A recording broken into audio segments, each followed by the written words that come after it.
Okay, so we got into chapter 5 last time, and we were talking about atomic mass. And again, remember that atomic mass is that number that we do see on the bottom on the periodic table there underneath the elements. Remember that they sort of came up with a standard to use to calculate the atomic mass, which is carbon 12 standard. And what we do see, as we talked about, is really the average atomic masses for all these isotopes or naturally occurring isotopes for these elements is really what is reflected in those numbers. We talked about how you could calculate the atomic mass in AMU, and that is basically you take the percent relative abundance of the first isotope, you times it by the atomic mass there of the first isotope. You then add it to kind of the same deal, percentage of the second isotope times the atomic mass of the second isotope. And you kind of continue that pattern if there's 3, 4, however many. We then got into two really common sort of conversions that are used in chemistry. One is moles and Avogadro's number. Remember that 1 mole of anything will equal 6.022 times 10 to the 23. The units here could really be anything, but most commonly, the two sort of common units are atoms or molecules that are used for a mole, our Avogadro's number. And remember again that that is the abbreviation for a mole, not a molecule. We use this really as a conversion factor anytime that we are going from moles to atoms or molecules or a unit like that are backwards. That is going to be Avogadro's number. That's going to be really that conversion factor. We also talked about the idea that you don't want to use it in every calculation. Again, it should only be used in a calculation where you are given something in atoms, molecules, or particles, or you're asked to solve for something in atoms, molecules, or particles. Again, if it really doesn't mention any of those things, and again, a reminder that is moles, that you should not really use Avogadro's number. Probably the conversion factor that we use most often in chemistry out of all of these guys is really the molar mass, which is in units of grams per mole. And that also comes from the periodic table, and it is also the number that's underneath there. Numerically, they are equal. The atomic mass in AMU per atom and the molar mass in grams per mole. So they're basically the same number. Typically speaking, we do go usually 4 significant figures when we pull that off the periodic table and use those numbers. Molar mass is really our conversion factor to go from grams to moles and moles back to grams. And again, that is something that we use a lot in chemistry is sort of that conversion factor. Any questions on any of that stuff there we talked about last time? Both Avogadro's number, molar mass, you really should think about it more in the terms of dimensional analysis and using them as conversion factors and canceling out the units so that you do it correctly. Whenever you do calculate the molar mass of anything, so for example, like we did water, you do add up all the parts. And again, this would get you something like 2 times 1.008 grams per mole for the hydrogens and 16 there for the oxygens. Going to give you 18.02 grams per mole. The grams always gets the number, and the moles is always 1. And some very common mistakes that people make, especially when they go to use molar mass, is this. When you do calculate the molar mass, it should be based off of just the formula. And what I mean by that is later on, obviously, we will have equations and you'll have things in equations that you need to use or get the molar mass for. So let's just say, for example, in an equation, this guy had a coefficient of 4 and we needed the molar mass of water. Molar mass of water would still be 1802. You would do it just based on the formula, not the number that's in front. So whenever you calculate the molar mass for something, you need to use it in a calculation, even if it's in an equation, there's a coefficient. You always do it based off of just the formula. And that's really the definition of molar mass, which is how many grams there are per 1 mole, which is why you do it for just the formula by itself. Question on that there. Later on, next, we will talk about stoichiometry, which is where we do use that number that comes in front. But whenever you're doing molar mass, it should always just be based off of the formula, regardless of if there is a coefficient in front. Any questions on that there?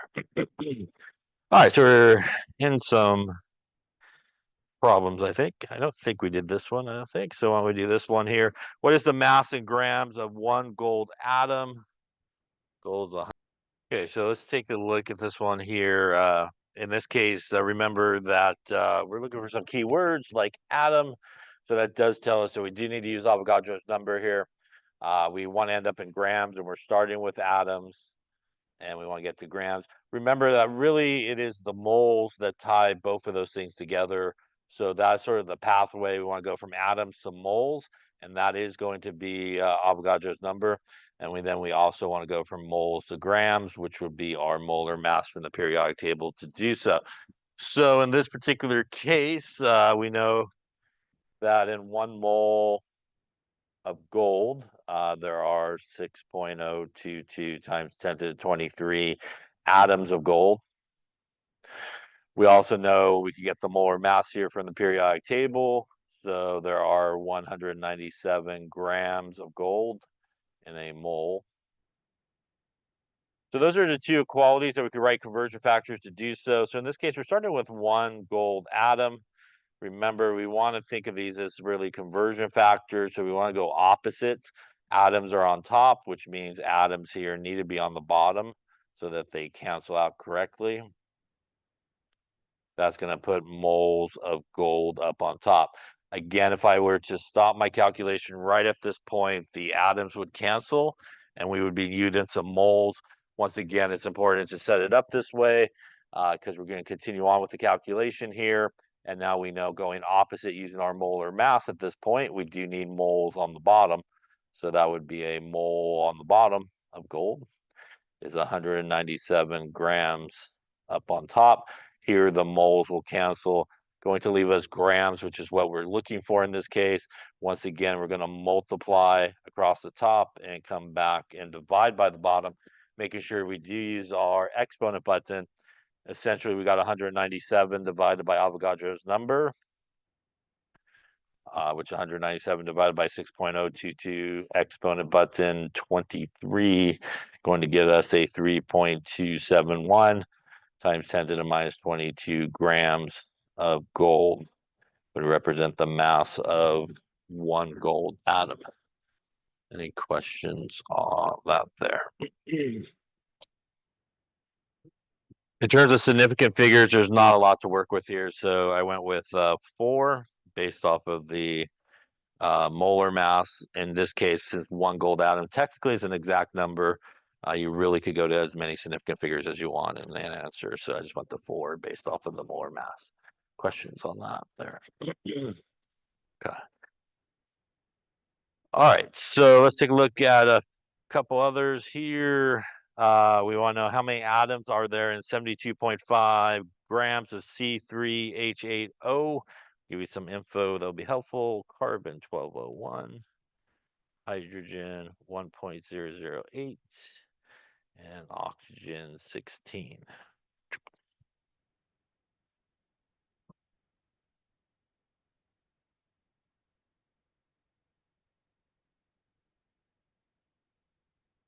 Okay, so let's take a look at this just to show you it's a little bit different than ones we looked at previously.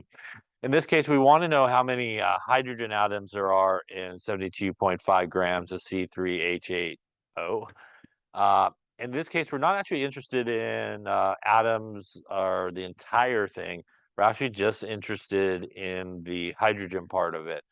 And you could actually figure out, how much hydrogen, carbon, or oxygen you have by using the actual formula as sort of a conversion factor. So we do need a way to go from like the whole thing, which is C3H8O, to just in this case, the hydrogen part. And the formula allows us to do that. So when we look at this formula, of C3H8O. When we look at the numbers that are on the bottom here, the subscripts, and obviously if there's nothing right in there, it's assumed to be a 1. These do represent the moles of each of these elements. So these do represent the moles of each of these elements. And we could actually sort of come up with a conversion factor using the formula, a mole to mole relationship. So for example, we could say that in 1 mole of this entire thing,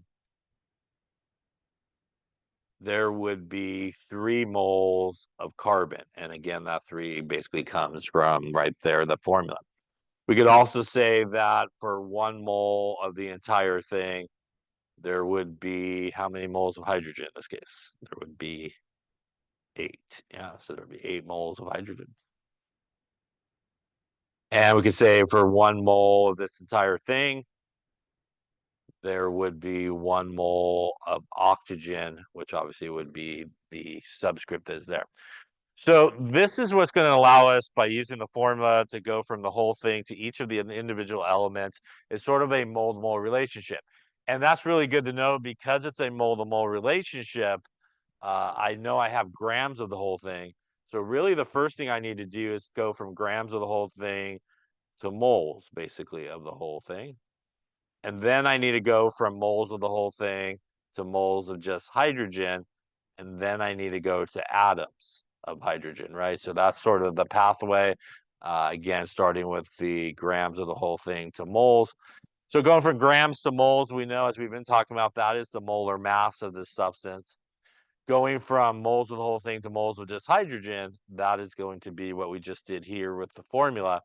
And lastly, we now know we need to end up with atoms, so that is our friend Avogadro's number needs to also be used in this sort of process.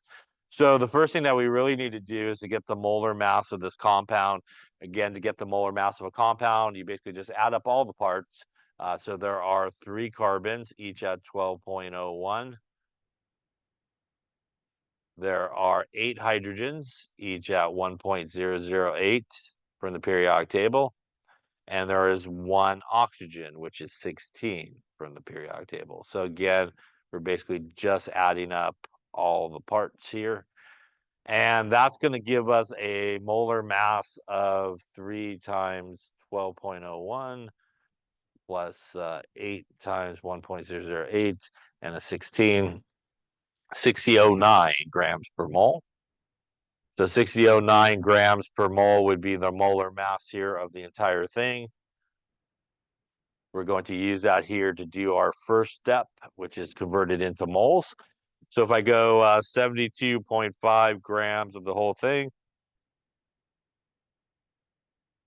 I use the molar mass here. We're going to divide by 6009 grams per mole of the whole thing here. And if I want to get an answer at this point, I can. 72.5 divided by 6009. 1.20652. I'm going to take it to a few digits there, moles of the entire thing. So we're now at moles of the entire thing. Again, we need to get to hydrogen. So this is where our kind of conversion factor that we can get from the formula is going to come into play. It's a mole to mole relationship. So if I take that number of 1.20652 moles of the entire thing, I will now see from the actual formula in 1 mole of the entire thing, that will give me 8 moles of just hydrogen. Moles of the entire thing will cancel. And again, you don't have to get an answer at this point, but if you did, you'd have something like 9.652188 moles of hydrogen, obviously not rounding here to the end. Now that I have in moles of hydrogen, the last thing is to use Avogadro's number to get me to atoms. And in this case, using Avogadro's number, it's actually going to go up on top so that we end up with atoms. And a mole of hydrogen here. Moles of hydrogen will cancel, and that will get us here.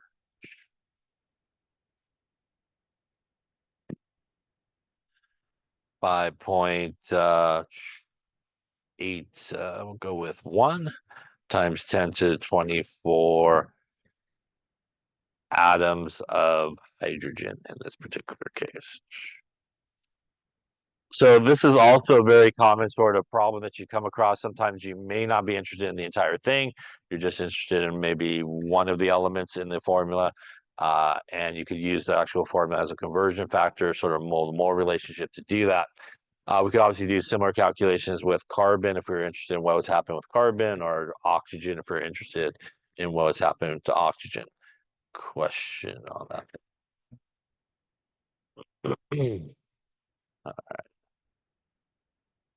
All right, so let's take a look at a couple others here. All right, we want to know how many moles are there in 23.2 grams of ethanol. We want to know how many molecules are there also in that 23.2 grams of ethanol. And we want to know how many carbon atoms are there in 23.2 grams of ethanol, C2H6O. All right, so give it a work. They all kind of go together here. See what you end up with. Once again, carbon 12.01, hydrogen 1.008, and oxygen, lucky number 16. Part of the question here, how many moles? We're starting with grams. So once again, that is basically just grams to moles. We do not need Avogadro's number here for the first part. We really just need the molar mass from the periodic table. So once again, we're just going to add up all the parts. So there are 2 carbons, each at 12.01. There are 6 hydrogens, each at 1.008. And there is 1 oxygen at 16. That's going to give us a molar mass for the entire thing there of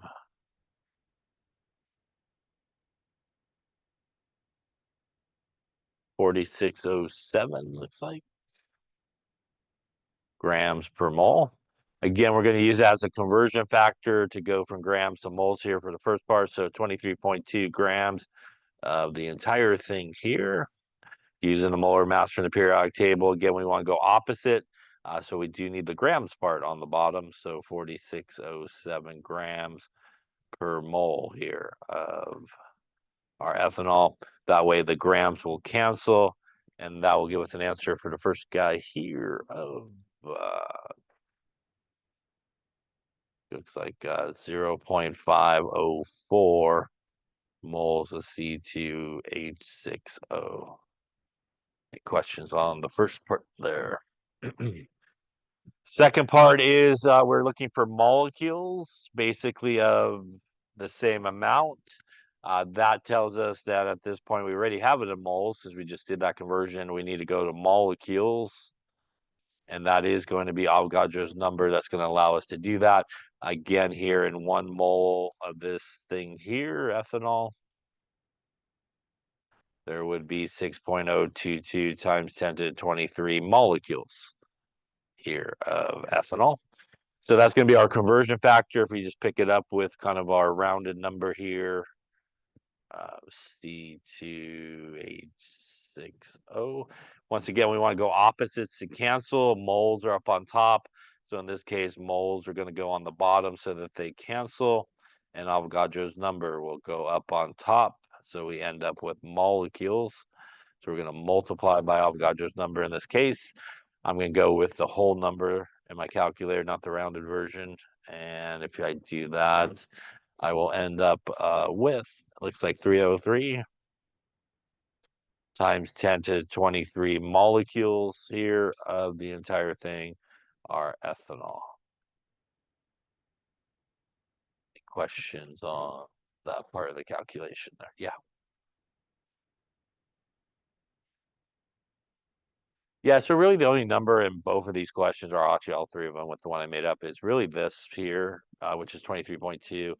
So we should end up with probably 3 significant figures as sort of Avogadro's number, and molar mass is usually considered kind of exactish numbers. So yeah. Other questions? All right, so now in the last part here, we're looking for how many carbon atoms that is. So we're not interested in the whole thing, but we're just interested in the carbon part of it. That is where we could use the formula to help us figure it out. And basically, in one mole of this formula, it will have 2 moles of carbon. And again, we can use that as a conversion factor. In this particular problem, we could actually pick it up from part 1 here, since we already have moles of the entire thing. So we could go with 0.504 moles of the entire thing. And again, use that to allow us to get 2 moles of just the carbon. So 1 mole is 2 moles of carbon. And if you do that there, we'll end up with 0.504 times 2, about 1.008 moles of carbon. At this point, though, I'm interested in atoms, so I do want to use Avogadro's number to do that. And maybe I'll just put it up on top here. On top.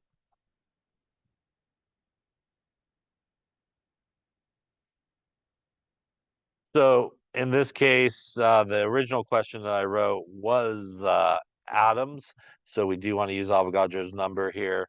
And we'll take our number of 1.008 moles of carbon. We'll go with a mole of carbon is Avogadro's number of atoms. And that will get me 6.07 times 10 to the 23 atoms of carbon. Now, that was the original question I asked, but what happens if I want to know how many grams of carbon it was? I could also figure that out by, again, taking my moles of carbon and using the molar mass of carbon. And it would contain in there about 12.1 grams of carbon. So out of that 23.2 grams we started with, about 12 grams of it is carbon. So we could also figure something like that out as well. Any questions on that there? So again, there's some variation in these type of calculations like we've seen here. Sometimes, again, we may not be interested in the whole thing, just parts of it. You could figure out, like we just did here, how many grams of the elements in a certain sample, how many atoms there are, how many moles of a certain element are in a particular sample. Any questions on any of those types of calculations? Okay. All right, I think we'll skip this one. It kind of did a similar one already. All right, so next thing we're going to talk about is percent composition by mass. And percent composition by mass is basically the percentage of the elements that are present in a particular compound. We calculate it by taking the mass of the element we're interested in. We divide it by the molar mass of the compound, and we times it by 100%. Obviously, if we have all the elements present, then we should end up with 100%, and we add up all the element percentages. So if we do look at ethanol, like the one we were just looking at in that particular example, we already calculated previously a second ago that the molar mass is 46.07 grams per mole. So if I wanted the percentages in ethanol here of carbon, I would take the mass of just the carbon, so that would be 2 times 12.01 from the periodic table, divided by the molar mass of the entire compound there, 4607 grams per mole, which we just calculated there in that previous example. And if we do 2 times 12.01 divided by 46.07 and times it by 100, not 1,000, go with just 100. We will see that this compound of ethanol is made up about 52.14% carbon by mass. We could also do a similar calculation for hydrogen. So in this case, if we're looking for the percentage of hydrogen, we want the mass of just the hydrogens, which is 6 times 1.008. And again, that's hydrogen's molar mass from the periodic table, divided by the molar mass of the compound, times 100%. And that's going to get us 6 times 1.008 divided by 4607 times 100, about 1313. So this compound is about 13% made up of hydrogen by mass. And we could also obviously do it here for our last element that's present, which is oxygen, and there's only one of them. So the percentage of oxygen would equal basically 16 grams per mole, which is the molar mass of oxygen divided by 4607 times 100%. And that's going to get us there, 16 divided by 4607 times 100, 100%. About 34.73% oxygen in this particular case. Now, if I add up all the percentages there, should equal 100%. So if you add up all these guys, it equals about 100%. Obviously, if it doesn't, then something is pretty much wrong. Might not be perfect 100% all the time. Might be a little bit over, a little bit under with rounding, but it should definitely be in the 100% sort of version. By the way, I also could have at that point, once I had these two, I could have added them together, right? 52, 14% and 13, 13%. Gets you 65.27%. And I know the only other element present is oxygen, so I could have subtracted those two and took 100 minus that and would get us our about 34.73%, right? So you could have also got the last percentage sort of that way as well. Any questions on percent composition? So basically, you're just going to take the mass of the element you're interested in, divided by the mass of the entire thing, times it by 100, and that'll give you the percent composition. Here by mass, ethanol is mainly carbon, followed by oxygen, and 13% made up of basically hydrogen. Any questions on that there? All right, so let's then talk about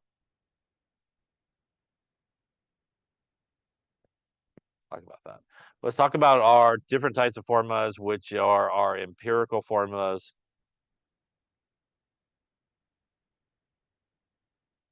and our molecular formulas, which are the two types of formulas. So our empirical formula, as we talked about yesterday, is the simplest whole number ratio of what is present in terms of the elements.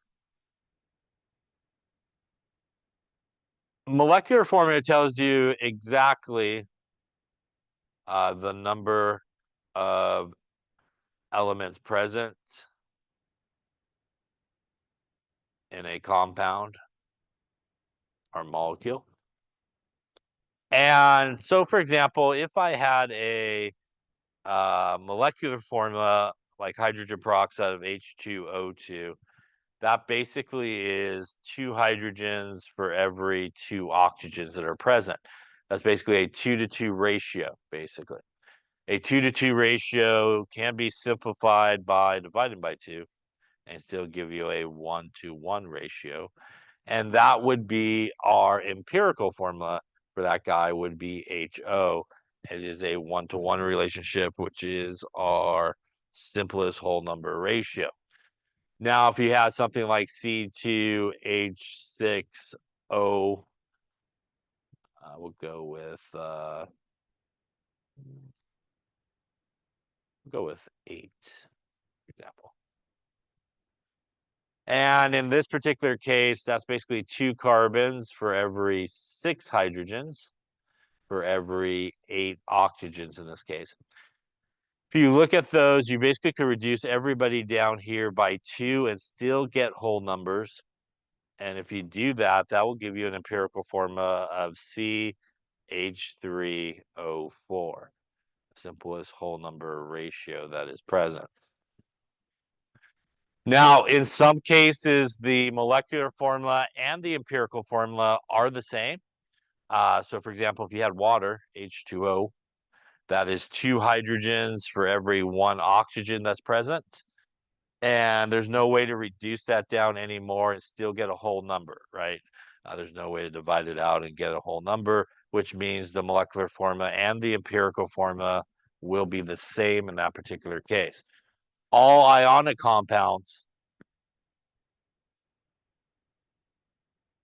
are basically empirical formulas.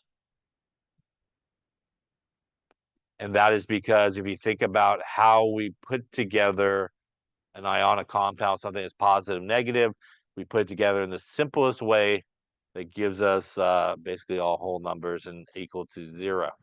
So all empirical formulas or all ionic compounds formulas are typically empirical formulas because of that, because we put it together in the simplest way to get to 0, which will give you the simplest sort of whole number ratio of everybody coming together.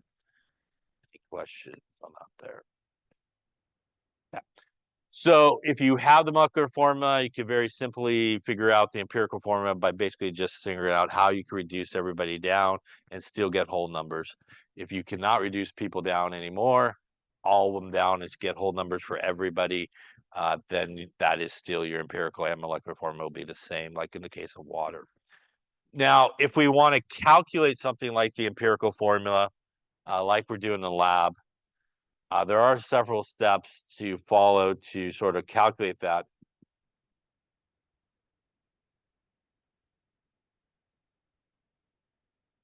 So a lot of times in sort of empirical formula problems or even molecular formula problems, they will give you the percent composition by mass, like we just calculated there, the percentage of carbon, percentage of hydrogen, percentage of oxygen. So if you do that, it's usually pretty good to assume when you have a percentage, 100 grams. And the reason we assume 100 of something when you have a percentage is it keeps the percentage and the grams the same number, basically. Right? You can assume as much as you want, but the numbers would change. So when you do that, if you assume 100, that basically will turn your percent composition into grams. So again, if you are given everything in percent composition by mass, you basically just want to kind of turn them into grams. Once you have them into grams, really the next thing you want to do is convert the grams to moles for each element. And that's going to be done by the molar mass from the periodic table is going to be used to do that, like we've been doing. At this point, you will then have, as we talked about a little bit yesterday, you will have the moles of each element present. So when you do that, for example, like I said yesterday, maybe you have 2 moles of A and maybe you got, say, 4 moles of B after you do, say, the second step. After you do that step, you then want to divide by the smallest number of moles. So for example, here, the smallest number of moles would be 2. So we would take 2 moles of A and divide it by 2, and that will give us 1. We would take 4 moles of B and divide it by 2, which is the smallest, and that will give us 2. If you do that and you end up with all whole numbers, are numbers that are really close to a whole number, like 1.999 or 1.98 or like 2.01, something really, really close to a whole number, that will give you your empirical formula. So again, in this case, my empirical formula from this example would be AB2. Now, let's just say, for example, though, that you did step number 2 and you ended up with, alternatively here, you ended up with 2 moles of A and 5 moles of B. Now, in this case, we're still going to divide by the smallest number of moles, which is 2. And in this case, we would divide both of these guys by 2 moles. But now we will have 1 here, and when we do that there, what we got there, 2.5. And that would give us an empirical form of AB 2.5. The problem with this is you can't have like a half atom, right? So you got to have a whole atom. They all has to be whole numbers. So when you get the moles on the bottom there, those subscripts, they do have to be all whole numbers. are super close to a whole number. Like I said, just a little bit above it or a little bit below it. But 2.5 is considered too far to round, especially like a textbook type problem. It's too far to round. So we do need to figure out a way to turn that 2.5 into a whole number. And we do that just by trial and error. If we took 2.5 times 1, that is 2.5. If I take 2.5 times 2, that is 5. That is a whole number. So that means that what I want to do is actually multiply both of these guys by that factor of 2.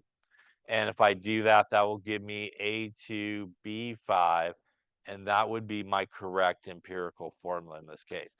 So when you divide by the smallest number of moles, you may not always hit a whole number. And in those cases, you do have to figure out a factor to multiply that empirical formula by to get both of all the elements, however many elements there are, to be whole numbers. Now, what is too far to round?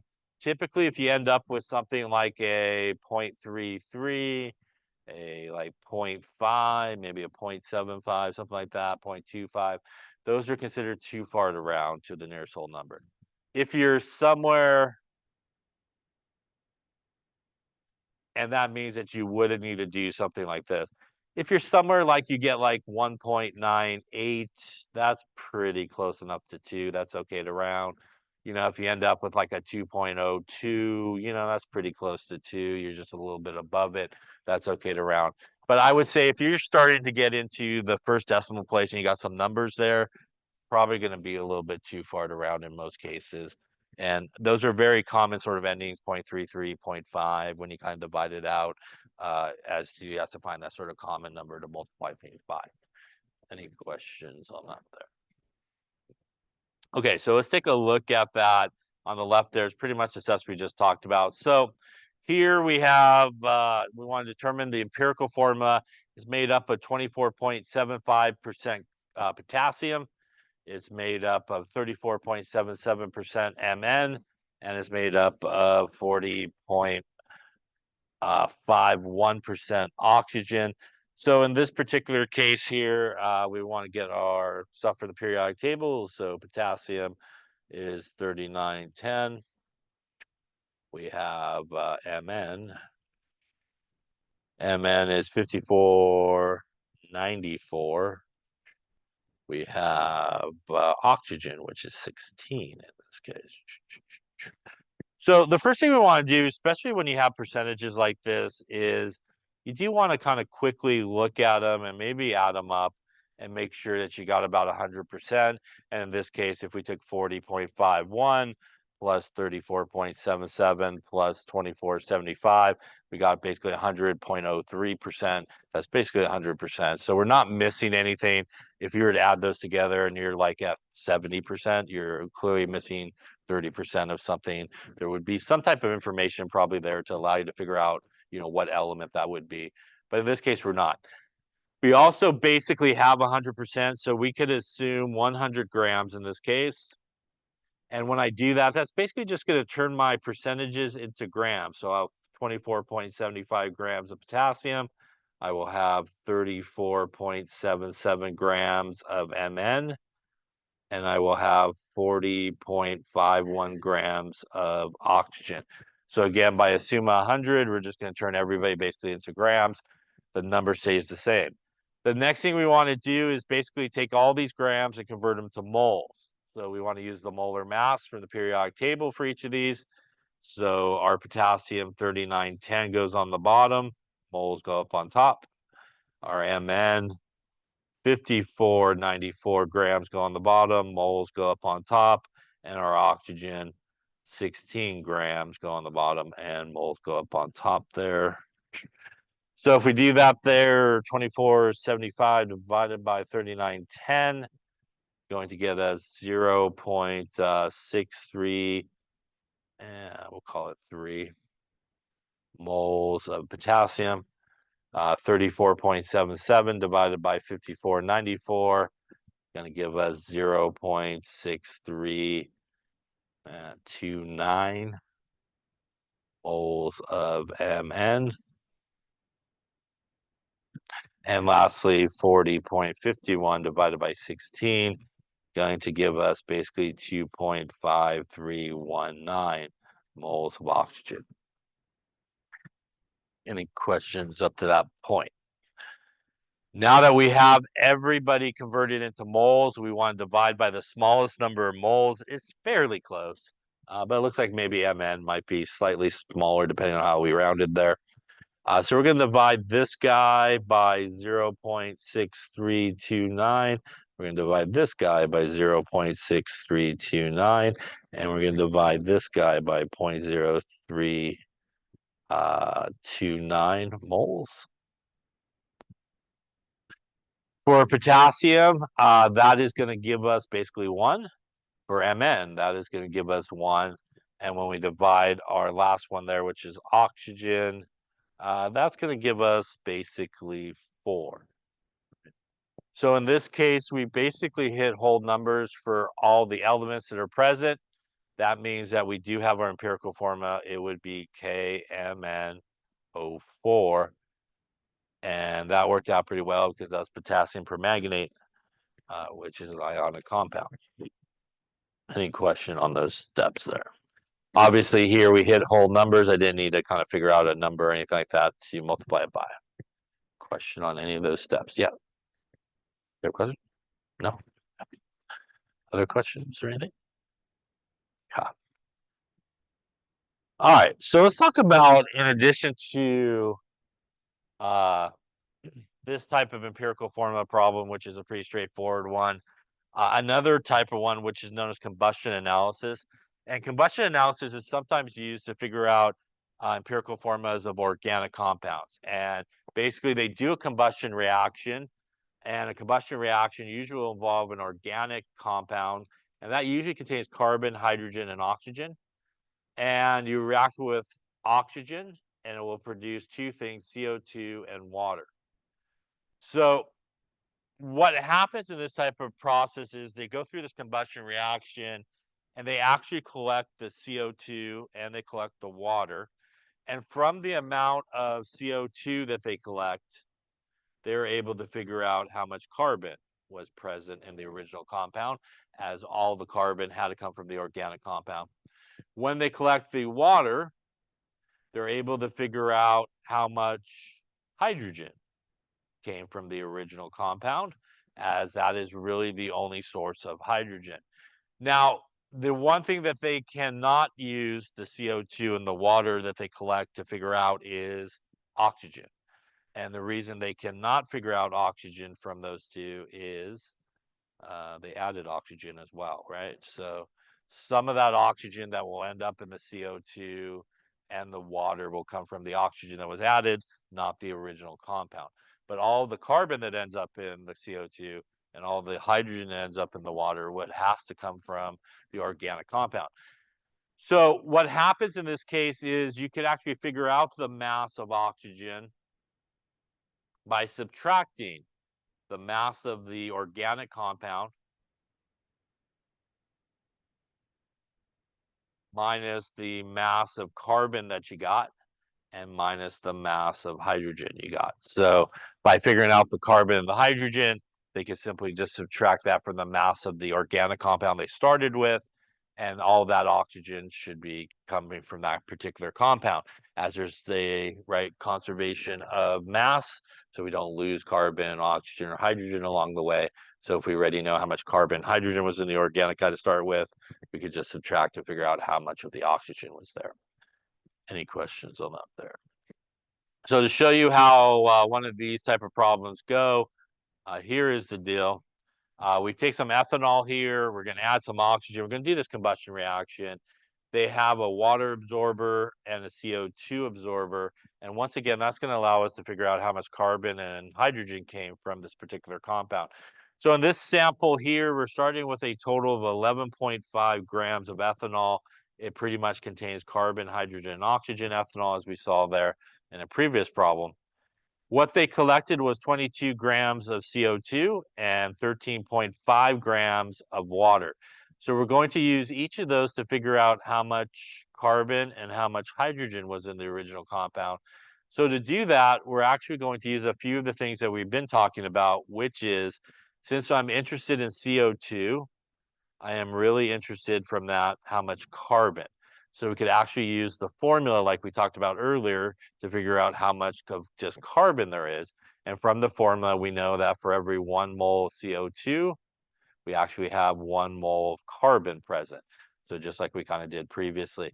In addition, for water, we're not interested in all of the water part. We're interested in really just the hydrogen part from that.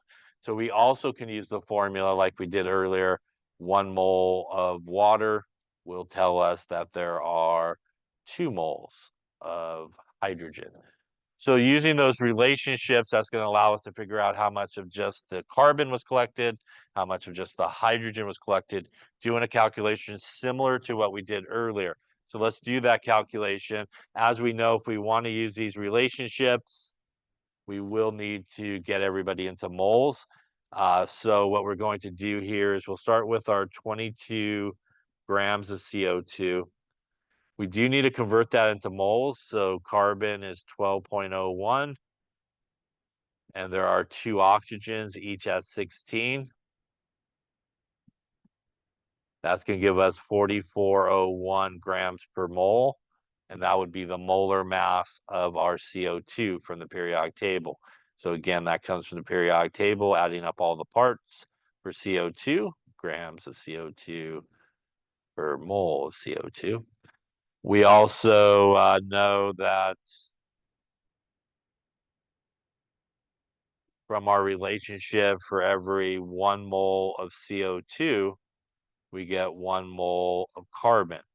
So if we do that there, 22 basically divided by 4401 will give us something like 0.49989 moles of carbon. I could then figure out how many grams of carbon that is by using the molar mass of just carbon from the periodic table, which is 12.01 grams per mole. And again, that's just the molar mass of carbon. And that's going to give me about 6.004 grams of carbon. First off, any question on that calculation there? Yeah. So here again, I'm using how much CO2 they collected. I'm using my kind of mole-to-mole relationship to go from CO2 to just carbon, so I can figure out how many grams of carbon. What does that 6.004 grams represent? That is in that 11.5 gram sample, about 6 grams of it is carbon, basically, is what we just figured out. So 6 grams of it came out as carbon. We could do the exact same calculation here for our water and our hydrogen. And if we do that, we will take our 13.5 grams of water. Once again, we do need to convert our water into moles. So 2 times our 1.008 grams per mole plus our 16, going to give us our 18.02 grams per mole, which is our molar mass of water from the periodic table. Again, we're going to divide here 18.02 grams per mole of water. We now could use our relationship to go from moles of water to just hydrogen, which is 2 moles of hydrogen. And if we got an answer at this point, and I'll explain in a second why I'm getting an answer in this point, but we'll end up with something like 1.4983 moles of hydrogen. We again can convert that into how many grams of hydrogen by using the molar mass of hydrogen from the periodic table. And if we do that, we are looking at about 1.510 grams of hydrogen. So what that number represents is out of that 11.5 grams of sample we started with, we have now figured out that 6 grams of it about is carbon, and about 1.5 grams of it is hydrogen. Any questions on that there? So those are 2 of the 3 sort of numbers that we need. We still need to figure out how much oxygen is present. And we could do that by just subtracting at this point. So we know that we started with a sample that was 11.5 grams, and that contained carbon, hydrogen, and oxygen. We know that from our calculation, there was 6.004 grams of carbon, and there was 1.51 grams of hydrogen. And that's going to tell us that in this particular sample, there would be then 3.986 grams of oxygen would be present in this particular case. Any questions on how we get to the grams of each of those things, carbon, hydrogen, oxygen? The good news is, or maybe the bad news at this point is, once we have all those numbers, now it's just an empirical formula problem. So we need to convert all those guys into moles and divide by the smallest number of moles. So I'm going to do that here. I'm going to convert my oxygen into moles. And that is 16 grams per mole for oxygen. And that's going to give me 0.2491 moles of oxygen. So the reason I got an answer for moles of carbon, moles of hydrogen, and these problems is I realized that I'm going to need to use them, so might as well get the answer as I'm going that way instead of having to go back and recalculate.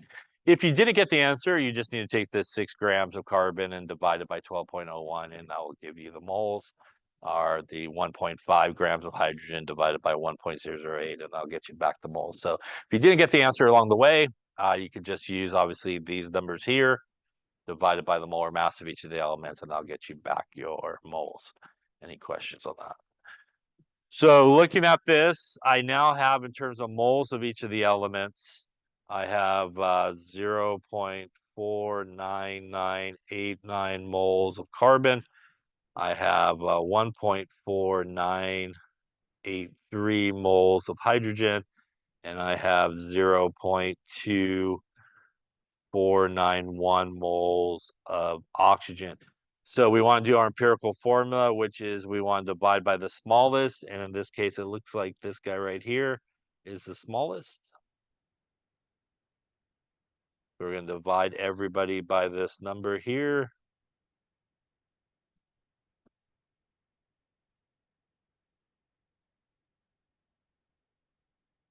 And that is going to give us our empirical formula here. So 0.49989 divided by 0.2491 going to give us about a 2 for carbon. 1.4983 divided by 0.2491 going to give us basically like 6.01, and that's obviously going to give us a 1. So that's pretty much a whole number. Again, this is a situation where clearly you're just slightly over based on rounding, so that's basically 6. So you don't have to worry about that. So that gives us our empirical formula here of C2H6O, our empirical formula. Questions on that there? So this is a sort of wrinkle on an empirical formula problem, a combustion sort of reaction. In this case, pretty much we'll always have carbon, hydrogen, and oxygen. We use the amount of water collected to figure out the hydrogen, amount of CO2 to figure out the carbon, subtract to figure out the mass of the oxygen. And then at that point, you could go into just a normal sort of empirical formula type problem. Any questions on that there? Okay. All right. I did a bunch, so why don't you do one maybe? Just did.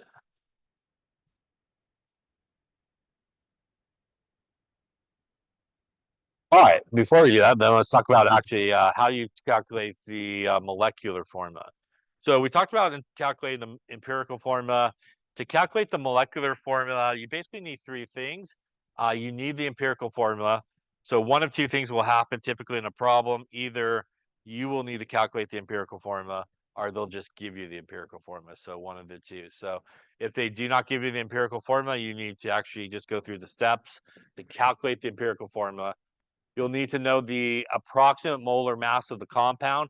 That is usually given to you in the problem. So somewhere in the problem, they'll say the molar mass of this compound is apparently this number.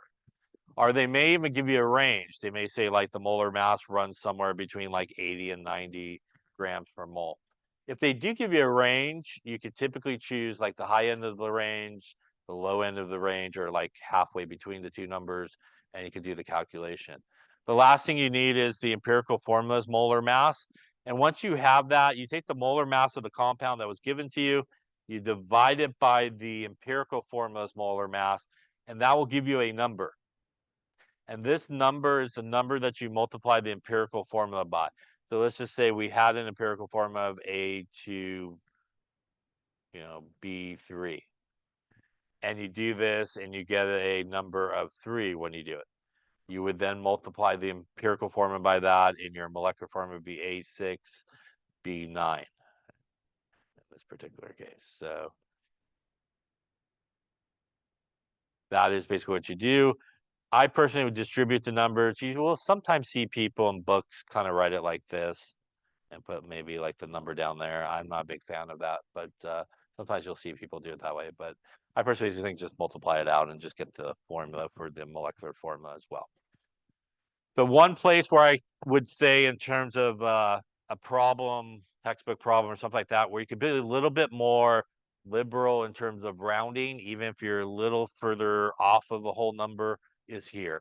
So when you're doing this part to figure out the number, because the molecular formula and the empirical formula are related to each other by whole number ratios, basically, you could be a little bit more forgiven in terms of the rounding. So for example, if you got like a 4.2 here, you could probably call it a 4. If, even though in the empirical formula, that would be a little bit maybe too far to round, but here's a good place. It's okay to sort of round a little bit more liberally here in this particular case.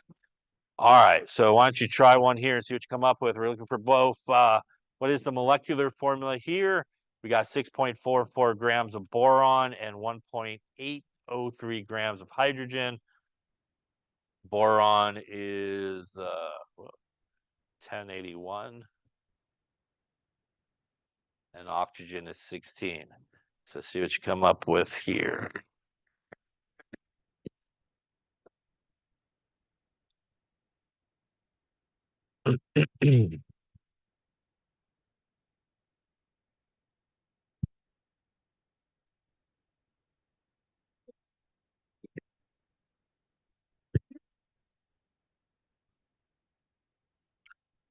Okay, so let's take a look since we're getting to the end here.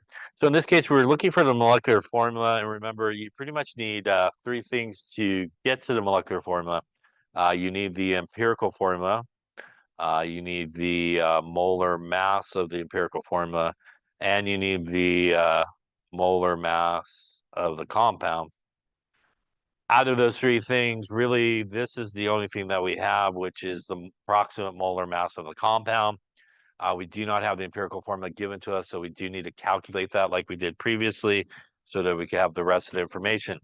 So we're just going to start a roll with really an empirical formula problem here.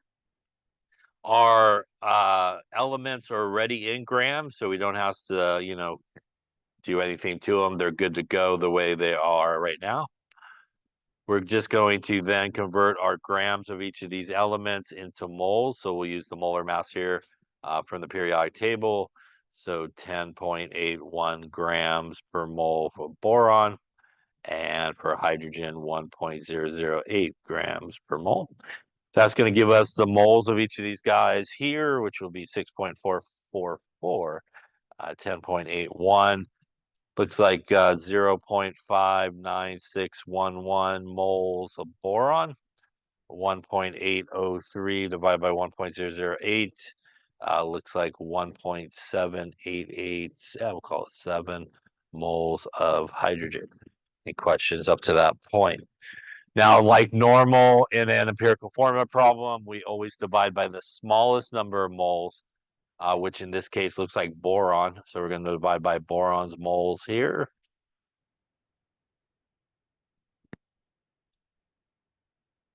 That's going to give us 1 for boron, and for hydrogen, looks like we will end up with about a 3. We did hit whole numbers on both of those. That means that our empirical formula will be BH3. That would be our empirical formula. And again, that is one of the 3 things that we need to calculate our molecular formula. So we do need the molar mass of our empirical formula. So the molar mass of this guy here would be 10.81 for our boron, plus 3 times our hydrogens at 1.008 each. That's going to give us a molar mass of our empirical formula of 10.81 plus 3 times 1.008, about a 13.83 grams per mole. That is the last thing that we need. So now to figure out our molecular formula, we take the molar mass or the approximate molar mass that was given to us, which was the 30 in the problem. We divide it by 13.83 grams per mole, and we're going to end up with here a 30 divided, come here, divided by that. And that's going to give us something like a 2.16. As I mentioned before, here we can round a little bit more liberally than we did before, and we can multiply that, which would give us B286 by multiplying this by a factor of 2, basically, in this case, our empirical formula. Any questions on those steps there? All right, we will lay it up there for